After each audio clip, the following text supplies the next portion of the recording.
بسم اللہ الرحمن الرحیم۔ جنات کی وہ محفل جہاں عورتوں کا آنا منع تھا اور حافظ قرآن لڑکی۔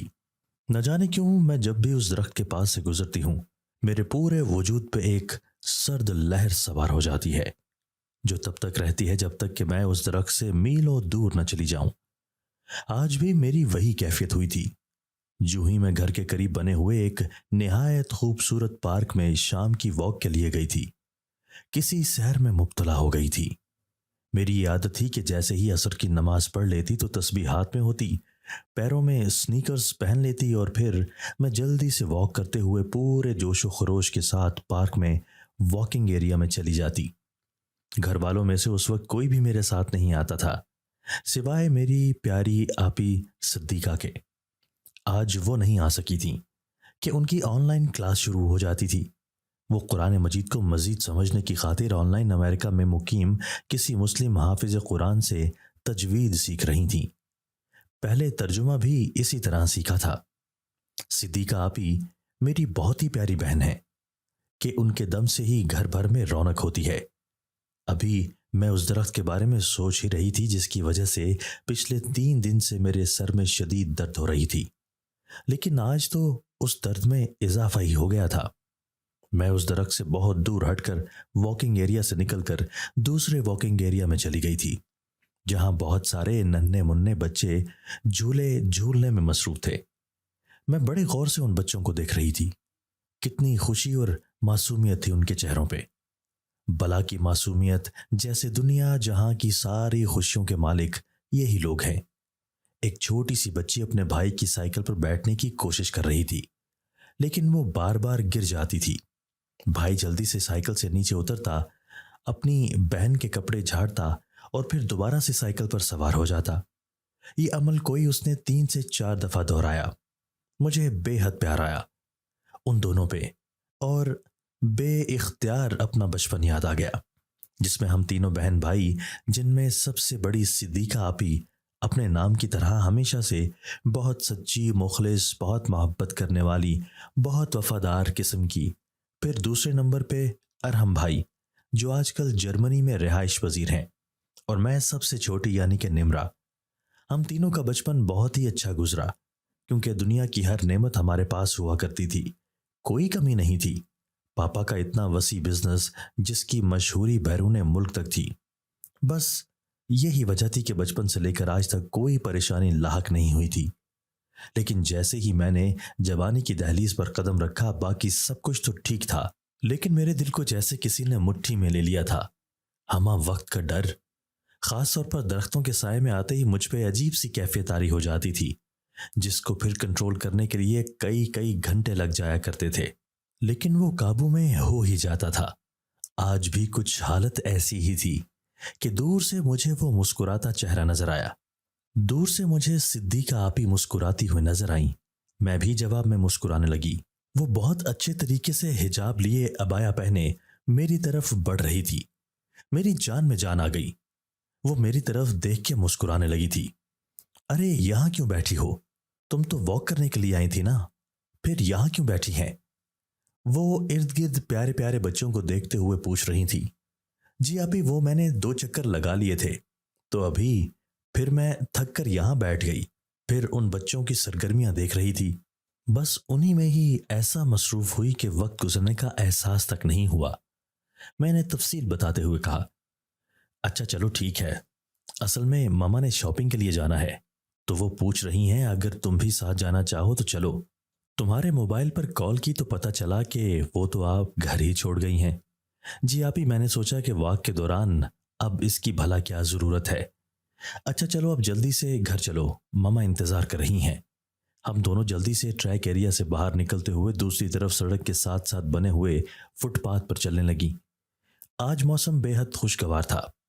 گرمی تو ابھی کافی تھی لیکن خوشگوار ہوا کے جھونکے بار بار سانسوں میں تازگی بھر رہے تھے۔ آپی جان، آپ کو ارحم بھائی یاد نہیں آتے؟ میں نے صدیقہ آپی کا موڈ صحیح دیکھتے ہوئے پوچھا۔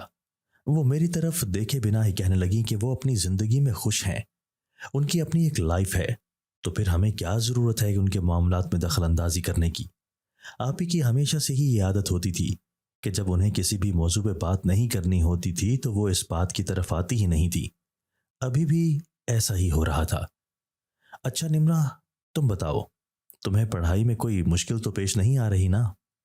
میں کچھ مدد کر دیا کروں؟ اگر ٹیوٹر کے سمجھانے سے بھی کچھ سمجھ میں نہ آئے تو بلا جھجک پوچھ لیا کرو۔ میں جانتی تھی کہ اس وقت آپ ہی کے دل پہ بھائی کے ذکر سے کیا بیت رہا ہوگا، اسی لیے وہ خود پہ قابو پانے کی خاطر مجھ سے اس انداز میں باتیں کر رہی ہیں۔ جی آپ ہی، کوئی مشکل نہیں ہے، اگر کچھ ایسا ہوا بھی تو میں آپ سے ہی کنسلٹ کروں گی۔ باتیں کرتے کرتے گھر کا گیٹ آ گیا۔ بیل دینے پہ کریم بابا نے دروازہ کھولا۔ کریم بابا ہمارے بڑے پرانے اور نہایت وفادار ملازم ہیں جو کئی سالوں سے ہمارے پاس کام کر رہے ہیں۔ پاپا کے سارے ذاتی معاملات کے واحد رازداں اور سب سے بڑھ کر ارحم بھائی سے ان کے خفیہ رابطے بھی تھے۔ یہ بات گھر میں میرے علاوہ کوئی بھی نہیں جانتا تھا۔ میں نے انہیں کئی دفعہ اپنے کوارٹر میں بھائی سے بات کرتے ہوئے سنا تھا۔ کبھی کبھی تو مجھے ایسا لگتا تھا جیسے یہ کوئی عام انسان نہ ہو بلکہ ہر فن مولا قسم کے انسان ہیں، کیونکہ وہ 60 سال سے اوپر کے تھے، لیکن گھر کے سارے معاملات سے لے کر دفتر کے معاملات تک سب کچھ اس انداز میں ہینڈل کرتے تھے کہ کبھی کبھی تو میری عقل بھی دنگ رہ جاتی تھی کہ وہ کس طرح سے سب کچھ یاد رکھ لیتے ہیں۔ ایک دفعہ جب میں اسکول میں پڑھتی تھی، ہمیں ہمیشہ سے وہی اسکول سے پک اینڈ ڈراپ دیا کرتے تھے۔ ابھی وہ ہم بہن بھائیوں کو واپس لے کر آ رہے تھے کہ ماما کی کال چلی گئی۔ انہیں کچن کے لیے ایک گروسری چاہیے تھی۔ پھر پاپا نے انہیں راستے سے ہی اپنے ایک دوست کے گھر کسی نہایت ضروری کام سے بھیج دیا۔ ابھی یہ سارے کام کر رہے تھے کہ صدیقہ آپی کو کچھ کتابیں لینی تھیں، لیکن کریم بابا کی ہمت پہ داد دینی بنتی تھی کہ وہ بنا کچھ بولے سارے کام نہایت عمدگی اور چاق و چوبند طریقے سے کرتے ہوئے وقت پہ گھر بھی ہمیں لے کر پہنچ چکے تھے۔ آفرین ہے بھائی کریم بابا پہ۔ وہ مجھ پہ جب بھی نظر ڈالتے تو میرے پورے وجود میں ایک سرد لہر دوڑ جاتی تھی۔ یہ بات شاید میرے بچپن سے ہی تعلق رکھتی ہے، لیکن میں نے اس بارے میں کسی سے بات نہیں کی تھی۔ لیکن وہ تو میرا بچپن تھا۔ جیسے جیسے میں جوانی کی دہلیز پر قدم رکھتی گئی، یہ سرد ترین لہر بڑھتی ہی جا رہی تھی۔ ایک دفعہ تو دل میں یہ بات آئی کہ میں کسی اور کو نہ صحیح اپنی سب سے قریبی سہیلی مرحا کو بتاتی ہوں، لیکن پھر ہمت نہیں ہوئی کہ ماما کی نصیحت کے مطابق گھر کی باتیں کبھی بھی کسی سے شیئر نہیں کرتے ہیں، کبھی بھی کسی کو راز کی باتیں نہیں بتانی چاہیے، ورنہ یہ دوست ہی سب سے بڑے دشمن بن جاتے ہیں۔ میں نے کریم بابا پہ ایک نظر ڈالی۔ سریہ ہمارے لیے تازہ جوس لے کر آئی تھی۔ واک کے بعد یہ میری روٹین تھی۔ ہم لوگ کچھ دیر کے لیے بیٹھ گئیں۔ ماما کال پر بزی تھی۔ جیسے ہی وہ فری ہوئیں، انہوں نے کریم بابا کو پیغام بھیجوایا کہ گاڑی نکال لیں، مال تک جانا ہے۔ دراصل میری فیئر ویل پارٹی آ رہی تھی، تو میں نے ہی ماما سے کہا تھا کہ مجھے بہترین سی شاپنگ کرنی ہے۔ صدیقہ آپی تو چونکہ کہیں بھی نہیں جاتی تھی، اس لیے میں خاص طور پہ اپنی شاپنگ کرنے کے لیے انہیں اپنے ساتھ لے آئی تھی۔ ہم لوگ شہر کے سب سے بڑے مال میں گئیں۔ میں نے اپنے لیے 50,000 کا جوڑا، 10,000 کی جوتی اور باقی جیولری کی چیزیں 6,000 میں خریدی۔ میں بہت خوش تھی۔ باقی ہم لوگ کھانا کھانے کے لیے ایک نہایت قیمتی ہوٹل میں گئے۔ کافی دنوں کے بعد ہم لوگ یوں باہر کھانا کھانے کے لیے آئے تھے۔ گھر میں کوئی اور تھا ہی نہیں۔ پاپا تو بزنس میٹنگ کے لیے بیرون ملک گئے ہوئے تھے۔ کھانا کھانے کے بعد ہم لوگ ایک اور پارک میں گئے۔ یہ پارک دراصل رات میں ہی کھلتی تھی، اس لیے لمبی واک کرنے کے بعد نہ جانے کیوں میرا دل کیا کہ کیوں نہ کشتی میں بیٹھ کر اس چھوٹی سی ندی کی سیر بھی کی جائے۔ صدیقہ آپی کو ایسے کوئی شوق نہیں تھے، یہ سارے شوق مجھے ہی تھے۔ یہ شہر کا سب سے بڑا پارک تھا، جس میں ایک عدد چھوٹی لیکن نہایت صاف شفاف سی ندی بھی تھی، جس میں ہر وقت 2 سے 3 کشتیاں موجود ہوتی تھیں۔ لوگ اپنے شوق کی خاطر ان کشتیوں میں سواری کرتے تھے۔ میں بھی بڑے شوق سے ایک کشتی میں سوار ہو گئی۔ آپی صدیقہ مجھے منع بھی کرتی رہیں، لیکن میں نے ان کی ایک نہیں سنی۔ مغرب کی اذانیں بھی کافی دیر سے ہو چکی تھیں۔ آپی صدیقہ بار بار وقت کو دیکھتی تھی، کیونکہ ان کو رات کے وقت گھر سے باہر رہنا بالکل بھی پسند نہیں تھا۔ اس لیے میں اکیلی ہی کشتی میں سوار ہوئی تھی۔ اس میں پہلے سے ہی ایک لڑکی موجود تھی، جس نے بال کھلے چھوڑے ہوئے تھے۔ نہایت خوبصورت لڑکی تھی، جس کے چہرے کی رونق اس بات کی گواہی دے رہی تھی کہ اس کی نئی نئی شادی ہوئی ہے۔ لیکن حیرت کی بات تو یہ تھی کہ اس کے ساتھ اس کا دلہا نہیں تھا۔ وہ بڑے اعتماد کے ساتھ کشتی میں سوار تھی۔ जैसे ही मैं भी बैठी मल्लाह ने कश्ती चला दी। शुरू में तो मैं बहुत इंजॉय करती रही, लेकिन जैसे ही कश्ती आधे रास्ते में पहुंची तो मेरे सर में दर्द शुरू हो गया। इस छोटी सी नदी के किनारे पर लगे बहुत बड़े बड़े दरख्तों के साए में से जैसे ही गुजरे, मेरी सांसों में अजीब सी घुटन महसूस हो रही थी। सर चकराने लगा। फिर अचानक ही एक बहुत बड़े और बूढ़े से दरख्त के पास जाकर कश्ती खराब हो गई। मल्लाह ने काफी कोशिश की, लेकिन कश्ती नहीं चली। मुझे एक घबराहट हो रही थी। मैंने जल्दी से हैंड बैग में देखा कि मोबाइल निकाल के आप ही को कॉल करती हूं, लेकिन जैसे ही हैंड बैग को देखा तो वो खाली था। रही सही कसर भी पूरी हो चुकी थी। मैंने साथ वाली लड़की से पूछा कि अगर उसके पास मोबाइल है तो अपने किसी रिश्तेदार को कॉल करे ताकि वो हमें यहां से ले जाए, लेकिन जैसे ही मेरी उस पर नजर पड़ी मैं बुरी तरह से घबराने लग गई थी, क्योंकि वहां कश्ती में तो मेरे सिवा कोई था ही नहीं, हत्ता के मल्लाह भी नहीं था। मैंने चीखना शुरू कर दिया। आप ही पुकारती रही, लेकिन आप ही तो बहुत पीछे रह गई थी। अभी वो मेरी आवाज कैसे सुन सकती थी। मैं वहीं पर ही बैठकर दुआएं मांगने लगी, या अल्लाह मेरी मदद फरमा दे। अल्लाह के सामने रोते हुए गिड़गिड़ा रही थी। शायद वो ही कोई कबूलियत की घड़ी थी। कश्ती एक झटके के साथ पानी में तैरने लगी थी। कश्ती बिना मल्लाह के ही चल रही थी, लेकिन जैसे भी चल रही थी मैं खुदा का शुक्र अदा कर रही थी। आपी सिद्दीका वहीं वॉक ट्रैक के साइड पर लगे बेंच पर बैठी हुई किसी मोबाइल ऐप पर काम कर रही थी। मामा अपनी किसी फ्रेंड से बातों में मगन थी। जैसे ही मैं आपी के करीब पहुंची तो मैं तकरीबन भागते हुए नीचे उतर गई। आपी के पास पहुंचकर उनके साथ चिपक गई। वो हैरत से मेरी तरफ देख रही थी। क्या हुआ निम्रा, कुछ हुआ है क्या? वो मुझे पसीने में शराबूर देखते हुए बोली। कुछ नहीं आपी जी, वो मैं असल में वहां बातें मेरे मुंह में ही रह रही थी, लफ्ज अदा ही नहीं हो रहे थे। अच्छा परेशान मत हो, हम लोग बस घर चल ही रहे हैं ना। अपी ने मुन्ना को बुलाया। करीम बाबा बड़े सब्र के साथ गाड़ी में बैठे हुए थे। आज भी वो हमें हैरान कर रहे थे, क्योंकि जितनी देर हमने लगाई थी कोई और होता तो शायद कोफ्त का शिकार हो जाता, लेकिन वो तो बड़े सुकून से तस्बीहात पढ़ने में मसरूफ थे। हम लोग पिछली सीट पे जाके बैठ गईं। चलें करीम बाबा, घर चलते हैं। ममा ने उन्हें हिदायत दी। वो हमेशा की तरह सर झुकाए हुए जी कहकर गाड़ी आगे बढ़ा कर ले गए थे। कुछ देर में हम लोग घर पहुंच गए। मेरे दिल में अजीब से खौफ छा गए थे। न जाने क्यों कुछ अरसा से मेरे साथ ये सब कुछ हो रहा था, लेकिन कोई वाज़े और मुकम्मल तौर पे मुस्तकिल कोई बीमारी नहीं थी, इसीलिए मैं किसी को भी कुछ भी बता नहीं पाती थी। लेकिन आज जो कुछ भी हुआ उसने मुझे काफी हद तक परेशान कर दिया था। इसलिए मैंने सोचा कि अब की दफा आप ही से लाजमी बात करती हूं। मैं अपने कमरे में चली गई थी। आप ही अभी मम्मा के पास थी। शायद पापा की कॉल आई हुई थी। मैंने खिड़की के आगे पर्दे अच्छी तरह से सरका दिए और एसी को ऑन कर दिया। उसकी कूलिंग से मेरे गर्म और पिघले हुए दिमाग को सुकून मिलने लगा था। ना जाने क्यों मेरे साथ ही ये सब कुछ हो रहा था। मैं ये सोच सोच कर परेशान हो रही थी। कुछ देर गुजर गई, लेकिन अभी तक आप ही कमरे में नहीं आई थी। बाबा करीम भी गेट से उठकर अपने क्वार्टर की तरफ जा रहे थे। मैंने खिड़की के पर्दे परे करते हुए उन्हें देखा। मुझे बस उनका साया चलता हुआ नजर आया था। ऐन उस वक्त जब वो मेरे कमरे के सामने से गुजरे तो खिड़की का पर्दा एकदम से सिरक कर हट गया। मेरी नजरें उसी तरफ ही थी। जैसे ही पर्दा उठा मेरी नजर बाहर गई, लेकिन मेरी सांसें रुकने लग गईं, क्योंकि बाबा करीम बाकायदा रुक के मेरी तरफ देख रहे थे। उनके चेहरे पे अजीब सी मुस्कुराहट थी, जिसको मैं देखकर खौफ से कांपने लगी। वो मुसलसल मेरी तरफ ही देखे जा रहे थे। मैं थर थर कांप रही थी। खौफ के मारे मेरे पसीने छूट रहे थे, लेकिन बाबा करीम वैसे ही खड़े हुए थे। एकदम से वो चलने लग गए, क्योंकि आप ही कमरे में दाखिल हो चुकी थी। निम्रा सोई नहीं हो अभी तक? वो मुझसे पूछ रही थी, लेकिन ये बात शायद उन्होंने मुझसे 3 दफा पूछी, पर मुझे कुछ समझ में आता तो मैं कोई जवाब देती ना। जब वो मेरे करीब बैठकर चीखते हुए मुझसे पूछ रही थी तो तब मुझे होश आई कि आप ही क्या पूछ रही हैं।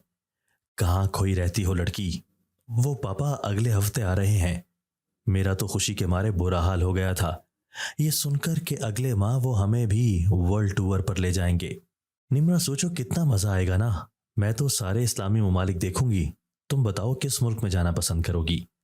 आप ही मुझसे पूछ रही थी, लेकिन मेरे जहन में कोई मुल्क ही नहीं आ रहा था, इसलिए मैंने तुक्के से अफ्रीका ही कह दिया, क्योंकि दिमाग जो कहीं और था।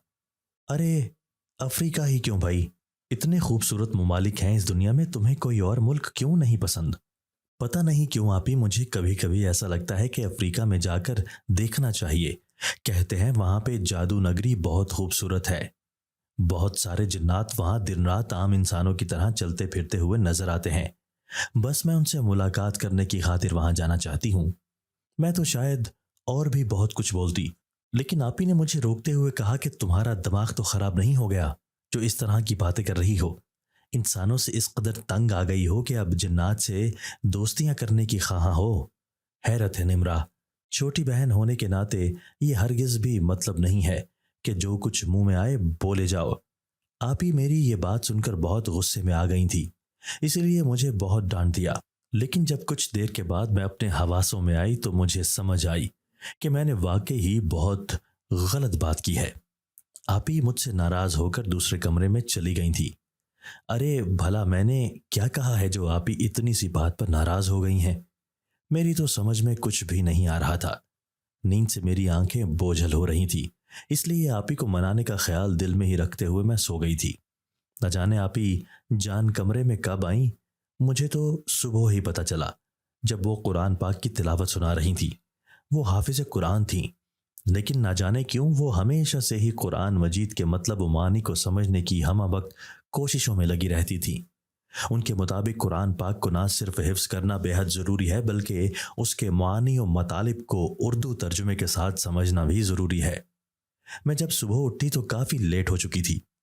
जितना आप ही नमाज और कुरान पाक की पाबंद थी, उतना मैं या घर में कोई और नहीं था। वो अभी भी कुरान पाक पढ़ने में मसरूफ़ थी।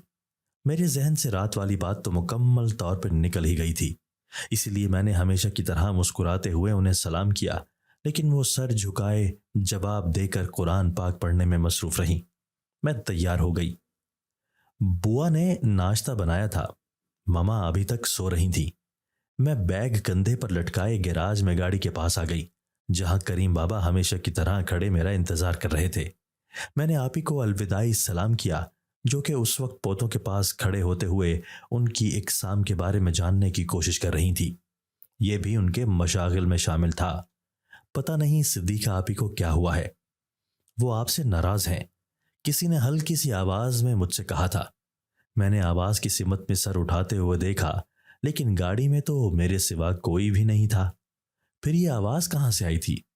मैंने दाएं बाएं मुड़ के देखा, लेकिन जैसे ही मेरी नजर बैक व्यू मिरर पर पड़ी तो करीम बाबा बड़े गौर से मेरी तरफ ही देख रहे थे, एक मुस्कुराहट लिए, जिसकी मुझे फिलहाल उस वक्त कुछ भी समझ नहीं आई थी। मैंने इग्नोर कर दिया कि शायद मेरे वहम में थी ये सारी बातें, तभी मुझे कहीं से सुनाई दी। कॉलेज का रास्ता घर से आधे घंटे की मुसाफत पे था, लेकिन शहरों में बढ़ती हुई आबादी की वजह से ट्रैफिक का एक ना खत्म होने वाला सिलसिला शुरू हो चुका था। अभी भी मैं सड़क पर ट्रैफिक ब्लॉक में थी। मैंने सर सीट की पुश्त के साथ टिका दिया, क्योंकि अभी तो बहुत लंबी कतार थी। सड़क पे एक ना खत्म होने वाला सिलसिला था। न जाने ये हुजूम कब खत्म होगा। मैं अभी ये सोच ही रही थी कि एक लड़की मुझे अपनी गाड़ी के करीब आती हुई नजर आई। वो लिबास होलिये से किसी बहुत अच्छे घर की लग रही थी। वो हमारी गाड़ी की तरफ बढ़ रही थी। न जाने क्यों मुझे ऐसे लग रहा था कि मैंने इस लड़की को पहले भी कहीं देखा है, लेकिन कहाँ देखा है? मैंने बहुत गौर किया, लेकिन कुछ याद नहीं आ रहा था। फिर वो लड़की हमारी गाड़ी के मजीद करीब होकर तकरीबन 7 सहारा लिए खड़ी हो गई। ट्रैफिक कुछ हद तक रेंगने लगी थी और साथ ही हमारी गाड़ी भी। लेकिन करीम बाबा के चेहरे का रंग एकदम से बदल गया था। वो बार बार आउटडोर मिरर से बाहर देखने की कोशिश कर रहे थे, लेकिन मेरी समझ में नहीं आ रहा था कि वो क्या देख रहे हैं। जब काफी देर तक यही सब कुछ चलता रहा तो मैंने करीम बाबा को तंग आकर कहा कि बाबा जी गाड़ी ध्यान से चलाएं, मुझे कॉलेज से देर हो रही है। लेकिन वो फिर भी कॉलेज पहुंचने तक उसी रफ्तार से गाड़ी चलाते रहे। खुदा खुदा करके मेरे कॉलेज का गेट नजर आया। बड़ी तेजी से वो ब्रेक लगाते हुए बमुश्किल मुझे नीचे उतारते हुए तेजी से गाड़ी आगे भगाते हुए ले गए थे। मैं बहुत हैरान हुई कि ऐसा क्यों किया है। کیونکہ پاپا نے خاص طور پہ کہا تھا کہ جب تک میں کالج کے اندر نہ چلی جاؤں اس کے بعد 1 گھنٹہ انتظار کرنا ہے. اگر نمرا کو 1 گھنٹے تک کوئی ضرورت نہ پڑے تو پھر واپس آنا ہے. لیکن آج تو وہ ایسے گئے تھے جیسے کوئی بہت سی ضروری کام ہو.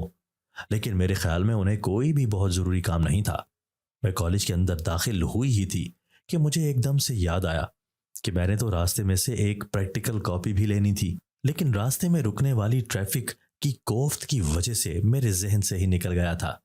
حالانکہ مجھے گھر سے نکلتے وقت تو اچھی طرح سے یاد تھا. اب کیا کروں؟ کچھ دیر سوچنے کے بعد میں نے اپنے ہینڈ بیگ سے موبائل فون نکالا اور بابا کریم کو کال کر دی. لیکن میرے 3 سے 4 دفعہ کال کرنے کے باوجود بابا کریم نے کال ریسیو نہیں کی. شدید غصے کے عالم میں کالج سے چلی گئی، جہاں پہلا پیریڈ ہی آج میم ناصرہ کا تھا. مطلب کہ آج تو انسلٹ پکی تھی، کیونکہ وہ بہت ہی سخت تھیں پڑھائی کے معاملے میں. لیکن نہ جانے کس کی دعاؤں سے میں بچ گئی تھی. تقریباً 3 لڑکیاں جن میں بھی شامل تھی آج بال بچ گئیں، کیونکہ باقی لڑکیوں کی چیکنگ کرتے کرتے پیریڈ ہی ختم ہو گیا تھا. بس خدا کا شکر ادا کیا اور پھر سوچ لیا تھا کہ آج تو بابا کریم کے ساتھ خوب لڑائی کروں گی. سارا دن بہت اچھا گزر گیا تھا. پاپا کے میسج بھی آئے ہوئے تھے، بہت سارے گفٹس بھی خرید کے رکھے ہوئے تھے. مسکراتے چہرے کے ساتھ میں نے انہیں شکریہ بولا. چھٹی ہو چکی تھی، تقریباً 15 منٹ اوپر گزر چکے تھے. لیکن بابا کریم کا ابھی تک کچھ بھی پتہ نہیں تھا کہ وہ ابھی تک کیوں نہیں آئے تھے. آپ ہی کو کال کی تو کہنے لگیں کہ وہ تو صبح سے گھر ہی نہیں آئے ہیں. یہ کیا بات ہوئی؟ پھر میں نے انہیں دوبارہ کال کی. اب کی دفعہ انہوں نے کال ریسیو کر لی. کہنے لگے کہ 10 منٹ تک آ رہا ہوں. چلیں جی، جہاں اتنا صبر کیا وہاں کچھ دیر اور سہی. میں کالج کے اندر ہی دائیں طرف والے بینچ پر بیٹھ گئی، جہاں ایک لڑکی اور بھی انتظار میں بیٹھی ہوئی تھی. وہ بار بار گھڑی کو دیکھتی، پھر گیٹ کو دیکھتی. کریم بابا آ چکے تھے. میں جیسے ہی گاڑی کی طرف جانے لگی میری نظر اپنے بینچ پہ بیٹھی اس لڑکی کی گھڑی پر نظر پڑی، جس کے ڈائل میں اس لڑکی کی تصویر تھی جس کو میں نے صبح سڑک پہ دیکھا تھا.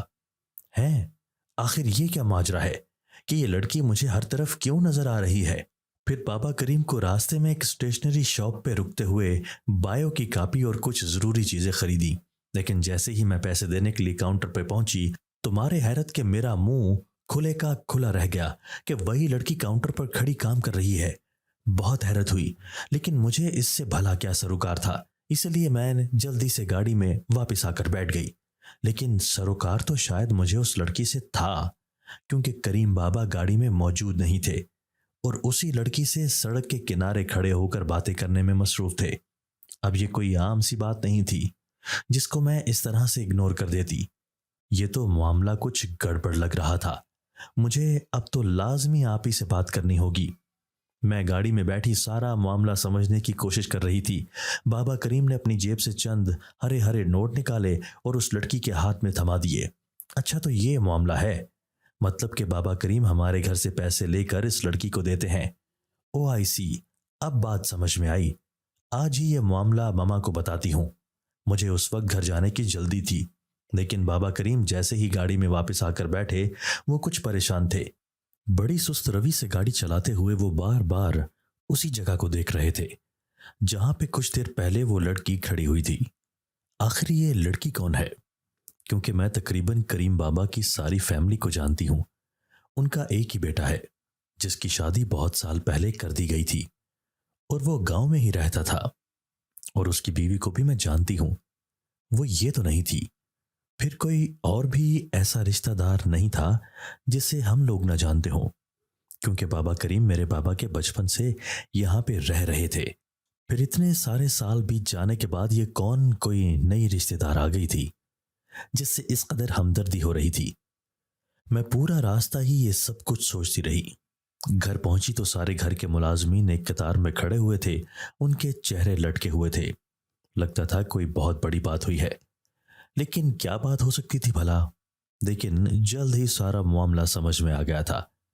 مما کی گولڈ کی بہت ہی قیمتی رنگ نہیں مل رہی تھی. بہت ڈھونڈنے کی کوشش کی لیکن کچھ پتہ نہیں چل رہا تھا. ہر ملازم سے بہت دفعہ تلاشی لی جا چکی تھی لیکن کسی کے پاس سے بھی نہیں مل رہی تھی. میرا شک یقین میں بدل گیا تھا.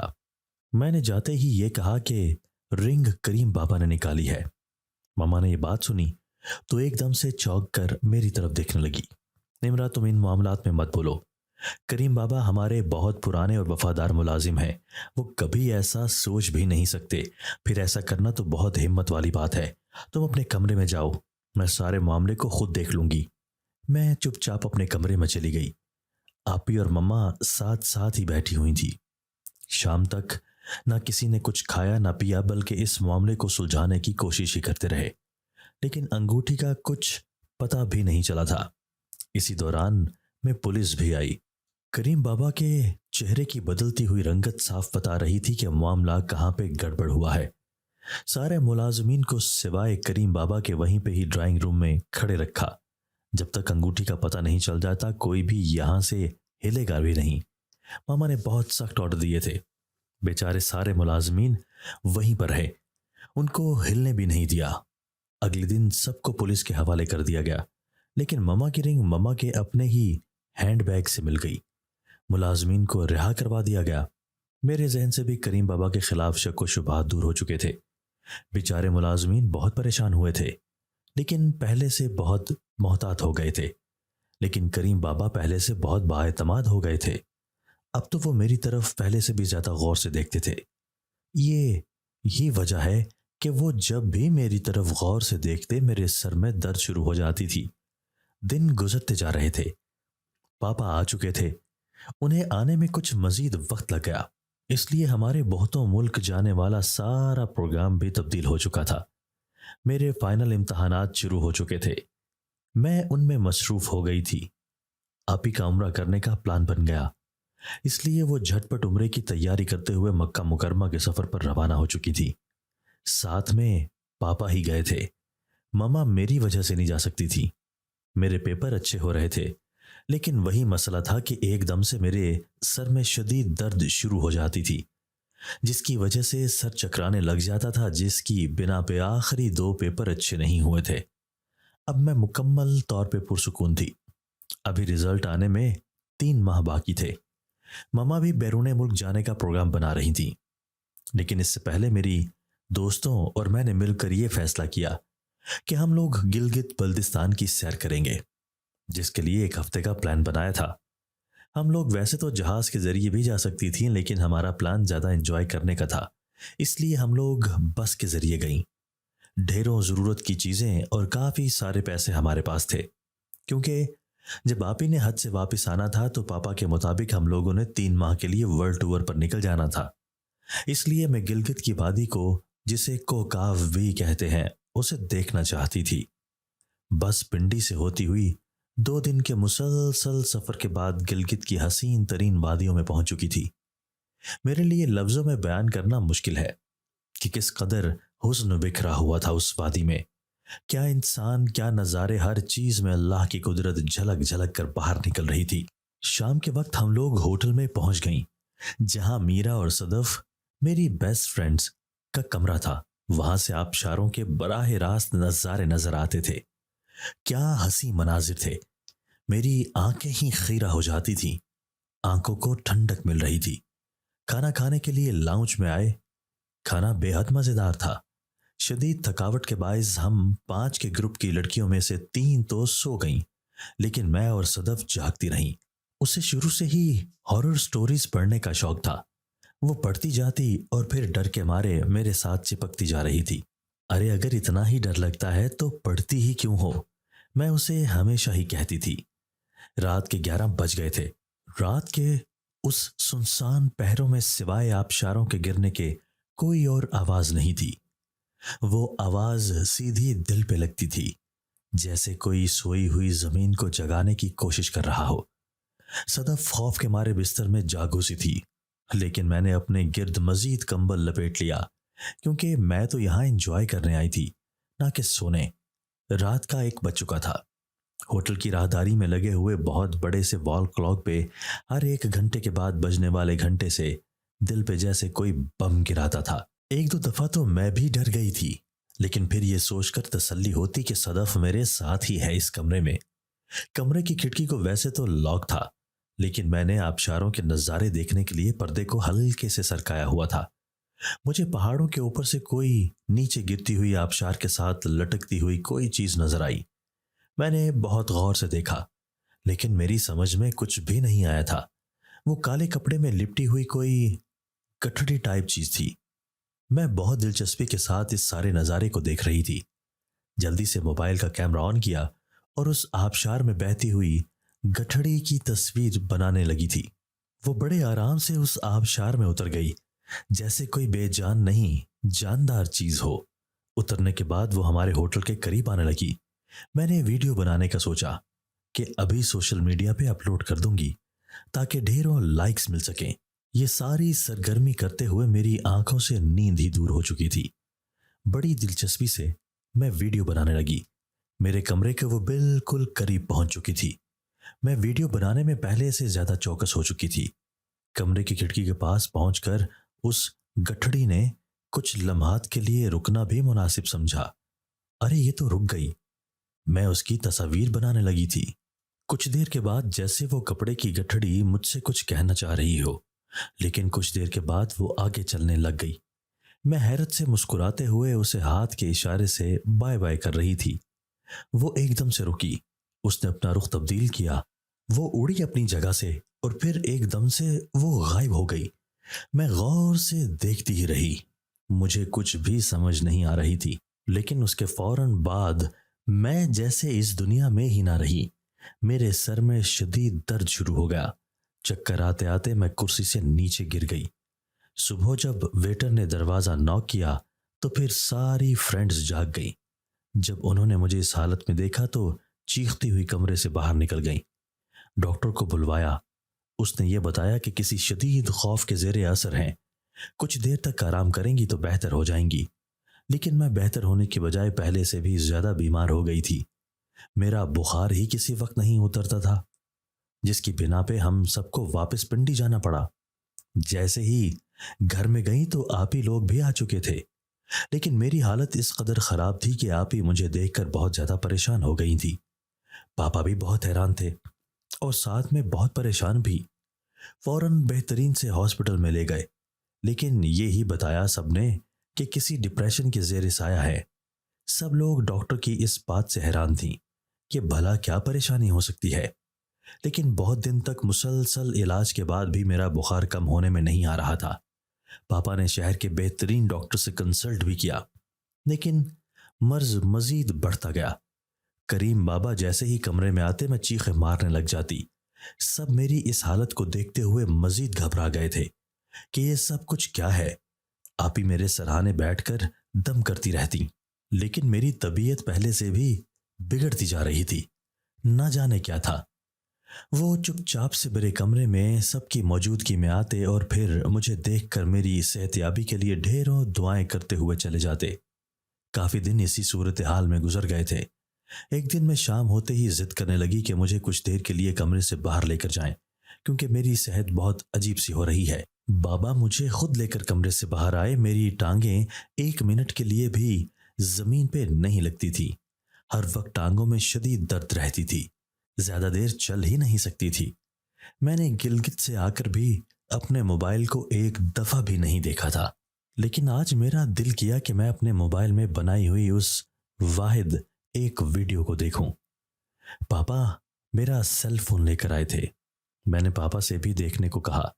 میری آواز میں بھی شدید نکاہت تھی، بولنے سے بھی درد ہوتی تھی، اس لیے میں بہت آرام سے بول رہی تھی۔ جیسے ہی ویڈیو گیلری میں پہنچی تو ویڈیو چلنے لگ گئی۔ میں بہت غور سے اسے دیکھ رہی تھی۔ وہ کالی گٹھڑی بہت آرام سے آبشار سے نیچے اتر رہی تھی۔ ایک دم سے اس آبشار کے سامنے ایک چھوٹا سا کمرہ بن گیا۔ مجھے لگا جیسے میں نے وہ کمرہ پہلے بھی کہیں دیکھا ہے، لیکن کہاں۔ پھر اسی کمرے میں سے بابا کریم کو نکلتے ہوئے دیکھتے ہوئے میری چیخیں بلند ہو گئی۔ پاپا نے پتہ نہیں ویڈیو دیکھی یا نہیں، لیکن وہ میری چیخیں سنتے ہوئے میری طرف متوجہ ہوئے۔ کیا ہوا میری بیٹی کو؟ نمرا میری شہزادی کیا ہوا ہے؟ لیکن میں بس کریم بابا کے ہاسٹل کی طرف ہی اشارہ کر رہی تھی۔ انہیں کچھ بھی سمجھ میں نہیں آ رہا تھا۔ میں بے ہوش ہو چکی تھی۔ نہ جانے میرے بے ہوش ہونے پہ کس کو بلایا، کیا ہوا کیا نہیں، کچھ سمجھ میں نہیں آ رہا تھا۔ बस इतना पता था कि मेरे आसपास सब चल फिर रहे थे। अजीब तरह से भगदड़ मची हुई थी। इस सारी सूरत हाल में करीम बाबा बहुत ज़्यादा परेशान थे। मुझे अगले दिन होश आ गई थी। आप ही मेरे सर पर प्यार करते हुए बताने लगी कि एक बहुत बड़ा सरप्राइज है तुम्हारे लिए। वो बहुत खुशी से मुझे बता रही थी, लेकिन मेरे लिए अब किसी भी सरप्राइज में कोई खुशी नहीं थी। इसीलिए मैं खामोशी से एसी की तरफ देख रही थी। न जाने क्यों मेरे दिल में शदीद खौफ पैदा हो चुका था कि मेरे दिल से वो आबशार ही नहीं निकल रही थी। करीम बाबा ने पापा से अपने गांव में वापस जाने की बात कर ली थी, लेकिन मैं चीखते हुए कहती थी कि उन्हें वापस नहीं जाने देना।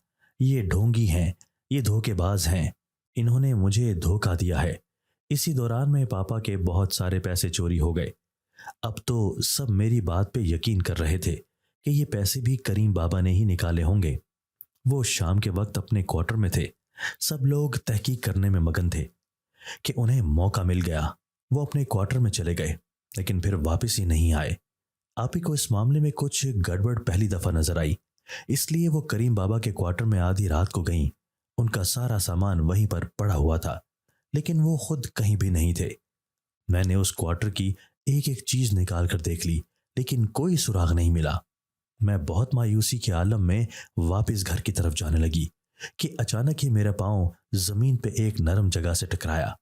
मुझे ऐसे लगा जैसे यहां से जमीन बहुत नरम है। मैंने बहुत जोर से जमीन पे पांव मारा तो मेरे पांव मारने की देर थी जमीन सिरकती चली गई और साथ ही दीवार भी कुछ सिरक गई। जैसे ही मैंने दीवार पर से मट्टी हटाई, क्वार्टर के दूसरी तरफ एक और बहुत बड़ा सा रास्ता बनता चला गया। मैं उस रास्ते पर चलते हुए आगे बढ़ती गई। वो रास्ता किसी और दुनिया में जाता था। मैं तो हैरान और परेशान हो गई। उस रास्ते पर चलते हुए मैं एक जंगल में दाखिल हो गई। उस जंगल में बहुत सारे अजीब व गरीब से दरख्त, पौधे, फूल, कांटेदार झाड़ियां थीं, जिन पे चलने से मेरे पांव शदीद जख्मी हो गए। लेकिन मैंने उसकी परवाह किए बिना ही उस जंगल को अबूर किया। जैसे ही उस जंगल को अबूर किया तो आगे एक निहायत बड़ी सी आबशार थी, जिस आबशार में से सफेद पानी की बजाय खून के छींटे गिरने की आवाज बड़ी वाज़े आती थी। चूंकि मैं हाफिज कुरान थी, इसलिए मैंने सूरतों की तिलावत करनी शुरू कर दी। मेरे इर्द गिर्द एक हिसार सा बन गया था, जिसकी वजह से मैं जिन्नाती मखलूकात से महफूज थी। क्योंकि जितना मेरे पास इल्म था, मैं जानती थी कि ये जो दूसरी दुनिया है ये कुछ और नहीं बल्कि ये जन्नात की दुनिया है, जिसमें जगह जगह पे जन्नात का बसेरा है। लेकिन मैंने बजाय इसके कि जरा सा भी घबराऊं, मैं बहुत मजबूत रहते हुए चलती गई। आगे एक जगह पे बहुत सारी खोपड़ियां लटक रही थी। एक जगह पे बहुत सारे मंदिर भी नजर आए, मतलब कि ये हिंदू जिनजादों की सरजमीन है। लेकिन मैं रहमान का नाम लेते हुए आगे बढ़ती गई। मजीद चलने के बाद एक बहुत बड़े कमरे को देखा। बस फिर बिना कुछ सोचे समझे उस कमरे में चली गई, जहां पे एक बहुत बड़ा तख्त लगा हुआ था। उस तख्त पे एक निहायत नूरानी चेहरे वाले बुजुर्ग बैठे हुए थे और आसपास बहुत सारे जायरीन, जिनमें करीम बाबा भी थे। जैसे ही मैं कमरे में एक कोने में पहुंची तो आदमजादी की आवाजें आने लगी। वो सब एक दूसरे से कह रहे थे कि जन्नात के महल में एक आदमजादी क्या कर रही है। सब जन्नात भड़क रहे थे, मेरी तरफ खूंखार नजरों से देख रहे थे। इससे पहले कि वो मेरी तरफ बढ़ते, बाबा करीम मेरे रास्ते में आ गए। उन्होंने सारे जन्नात से कहा कि ये मेरी बेटी है, इसे आज तक नहीं आनी चाहिए। वो मेरे और जन्नात के रास्ते में खड़े हो गए। जन्नात तो बिल्कुल ही पागल हो रहे थे। कोई मेरी दाएं तरफ से, कोई मेरी बाएं तरफ से, कोई ऊपर से, कोई पीछे से मुझ पे वार करने की कोशिश में मगन था। सिद्दीका बेटी, सूरह जिन की तिलावत शुरू करो, ऊंची आवाज में पढ़ो। इन जिन्नात को काबू करने का यही एक हल है। मैंने सूरह जिन पढ़नी शुरू की। वो सारे जिन्नात एकदम से सजदारेज हो गए। मैं उस वक्त तक पढ़ती रही जब तक सारे जिन्नात ही एक एक करके कमरे से बाहर नहीं निकल गए। सब जा चुके थे। बाबा करीम ने मेरा हाथ पकड़ा, मुझे आयतुल कुर्सी की तिलावत करते रहने का कहा और साथ ही ये भी कहा कि अल्लाह का जिक्र करो। बस सारी वादी में हम लोग ये सब कुछ पढ़ते हुए आगे की तरफ बढ़ते रहे। रास्ते में बहुत सारे जिन्नात मिले, लेकिन किसी ने भी हमें कुछ नहीं कहा। उसी आबशार को उबूर करते हुए करीम बाबा मुझे लेकर दूसरी तरफ चले गए, जहां से वो निमरा के लिए एक खास बूटी लेकर आए थे। इसी बूटी को तोड़कर पानी में भिगो कर निम्रा को 1 माह तक पिलानी थी, क्योंकि करीम बाबा बता रहे थे कि निम्रा पे जन्नात आशिक हैं। इसीलिए तो मैं उसके लिए इस वादी में आ गया। मैं इस वादी के बारे में बचपन से जानता था, लेकिन कभी ज़रूरत ही नहीं पड़ी, जिसकी बिना पे कभी इस तरफ का रुख ही नहीं किया। लेकिन अब आज देखो कि अपनी सबसे लाडली बेटी के लिए किस तरह से ज़रूरत पड़ गई है। वो बताते जा रहे थे और मैं उनके खुलूस और मोहब्बत पे रश्क करने के साथ साथ शर्मिंदा भी हो रही थी कि निम्रा ने कैसे उन पे शक किया था। हम दोनों ही इस वादी से उसी रास्ते से वापस चले गए। जब हम घर पहुंचे तो सारी बात पापा को बता दी। वो पहले तो माने नहीं, लेकिन फिर जब उन्हें सारी बात समझ में आ गई तो वो कहने लगे, फिर उस काली चादर वाली लड़की का क्या किस्सा था जो आपको कहीं ना कहीं मिलती रहती थी, जिसे निम्रा ने भी बहुत दफा देखा था? वो ही असल में मुझे इन जिनजादी की तरफ लेकर गई थी। वो एक आलिमा है, दीन के रुमूज और औकाफ को जानती है। बस मुझे इससे राब्ता करना पड़ा। करीम बाबा ने बूटी भिगो दी, रोजाना निम्रा को पानी पिलाते रहे। 1 माह के बाद वो मुकम्मल तौर पर ठीक हो गई थी। उसने होश में आते ही सबसे पहले करीम बाबा से माफ़ी मांगी, फिर कहने लगी कि मुझे सरप्राइज़ दिया जाए। जी जनाब, तो सरप्राइज़ ये है कि अरहम भाई आ चुके हैं अपने बहुत ही प्यारे बेटे के साथ। हमारी भाभी भी साथ हैं। अब वो वापस जर्मनी नहीं जाएंगे। मैं यानी निम्रा तो खुशी से पागल ही हो गई। नन्हा रजब बहुत ही प्यारा और क्यूट था। बस हम दोनों को तो एक रौनक मिल गई थी पूरे टाइम के लिए। अल्हम्दुलिल्लाह। दोस्तों, अगर आपको आज की हमारी ये वीडियो पसंद आई है तो इसे लाइक कीजिए और इसे अपने प्यारों के साथ शेयर ज़रूर कीजिएगा। और हाँ, अगर आपने अभी तक हमारा चैनल सब्सक्राइब नहीं किया तो हमारा चैनल सब्सक्राइब कर दीजिए और बेल आइकन भी प्रेस कर दीजिए ताकि हमारी हर नई आने वाली वीडियो आपको बर वक्त मिल सके। अल्लाह हाफिज़।